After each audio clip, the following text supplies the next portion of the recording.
Pode Povo, pode Povo, pode Povo, onde o povo encontra sua voz. Tá na hora de mais um Pode Povo aqui pela Folha FM 98,3, emissora do Grupo Folha da Manhã de Comunicação, com o nosso Sindipetro NF, Pode Povo, onde você encontra a sua voz, no comando do Guilherme Cordeiro. Guilherme, deixa eu trazer o tema aí, violência urbana, violência em Campos, São Francisco, São João da Barra. Aqui as cidades da região têm sofrido muito e aumentado muito essa questão da violência. Recentemente, casos aí assustaram a população, ou as populações. São Francisco, lá aquela chacina, aquela coisa violenta, corpos dentro de carro depois encontrados. Aqui em Campos, 3 adolescentes sequestrados, 2 mortos por rixa de comunidade. Como é que o sindicato vê isso? Como é que o sindicato lida com essa situação? E o que o sindicato pode fazer para que essa violência, que não está lá longe, está aqui bem debaixo do nosso nariz, seja reduzida, seja combatida? Meu caro Guilherme, bom dia, bem-vindo. Bom dia, Cláudio. Bom dia a todos aqueles que estão nos assistindo, nos prestigiando. Hoje vou falar sobre um tema extremamente importante, que é a questão da reforma agrária. A reforma agrária é um tema delicado. Eu visualizo que existem muitas camadas de preconceito, e ataques com relação a esse tema. O Sindipetro NF, semana passada, participou junto com os trabalhadores e trabalhadoras do MST, Ministério Público, a deputada estadual Marina teve a Campos para falar sobre a reforma agrária numa audiência pública que foi na UF. E é incrível como na nossa região esse tema é tratado com uma dose de preconceito e ódio tremendo. Quando se fala no MST, as pessoas têm assim, uma verdadeira crise de histeria. Um movimento social que eu tive o prazer de conhecer, e é uma das coisas mais lindas que existe nesse país.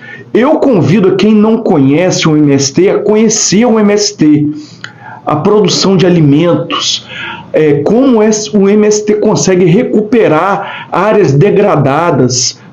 É um povo humilde, de uma dedicação tremenda. Porém, principalmente por conta da mídia, por conta de um preconceito da classe média brasileira e da elite brasileira, que não gostam da população mais pobre, o MST é atacado, é descriminalizado de maneira absurda no país. Então, assim, durante esse período da audiência pública, a gente, e em outros momentos, a gente tem relatos de um tratamento muito truculento por parte de certas autoridades, de uma parte da força policial e dos órgãos de segurança, algo sem necessidade.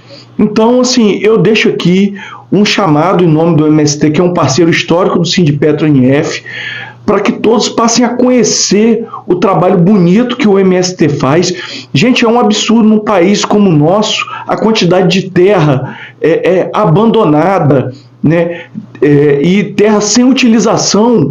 Essa terra poderia estar gerando alimento, poderia estar gerando riqueza para o país, para a nossa cidade. Então, eu deixo aqui essa reflexão extremamente importante e falo aqui do papel do MST como o movimento social mais importante que o país já produziu. Então, mas aí eu te pergunto, Guilherme, porque na verdade a gente quer todas as forças, A sociedade civil organizada me parece bem confusa e até desorganizada, até porque a gente depende dessas autoridades nesse momento.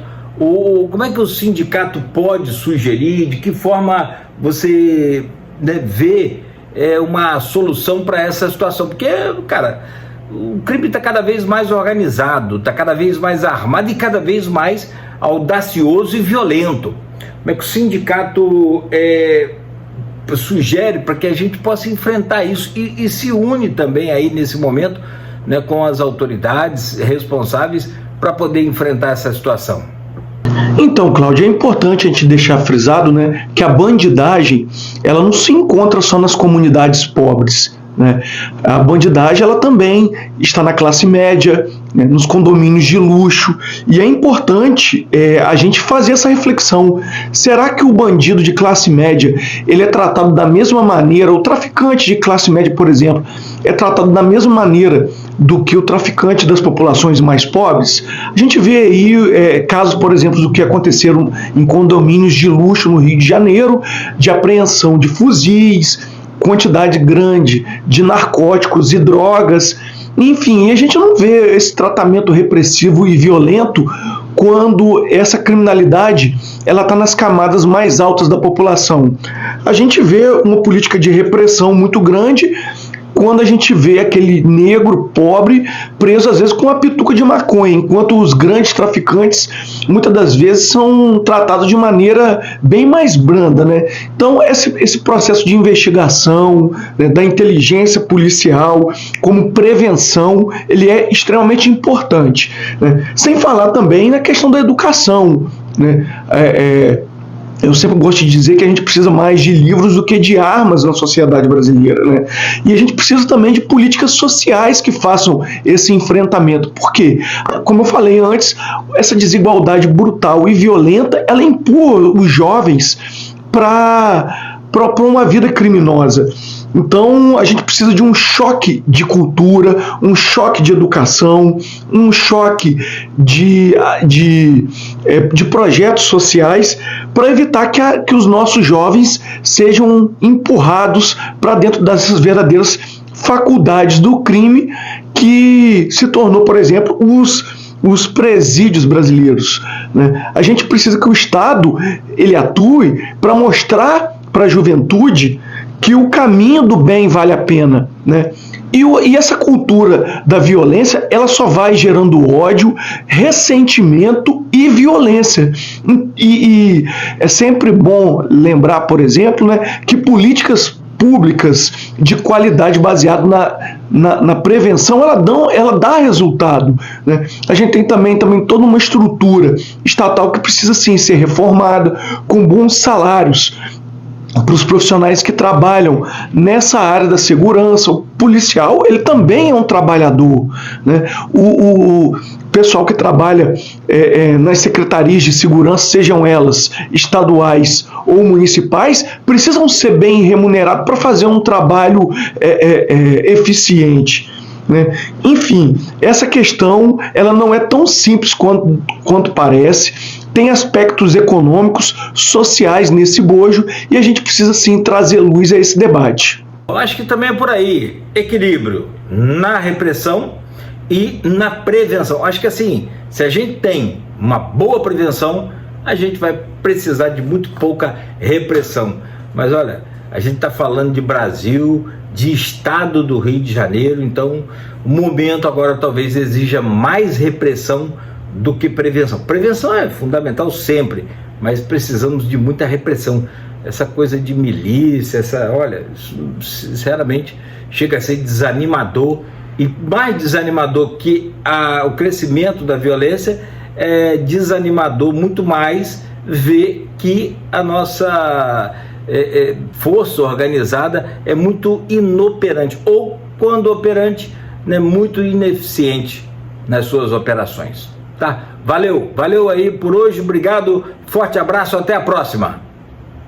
Então, Cláudio, obrigado a todos que nos assistiram, nos prestigiaram aqui nesse Pod Povo, sempre trazendo reflexões inteligentes, colocando o dedo na ferida, e esse tema da violência é um tema fundamental. Ele às vezes é um balizador de vários debates, né, inclusive ideológicos, de visões de mundos diferentes, mas entendo que eu acho que todo mundo converge para quê? Para a gente trabalhar entre um equilíbrio entre prevenção e repressão. Acho que essa é a fórmula perfeita, usando a inteligência, a investigação, né? Tendo ali o equilíbrio social, com programas sociais eficientes.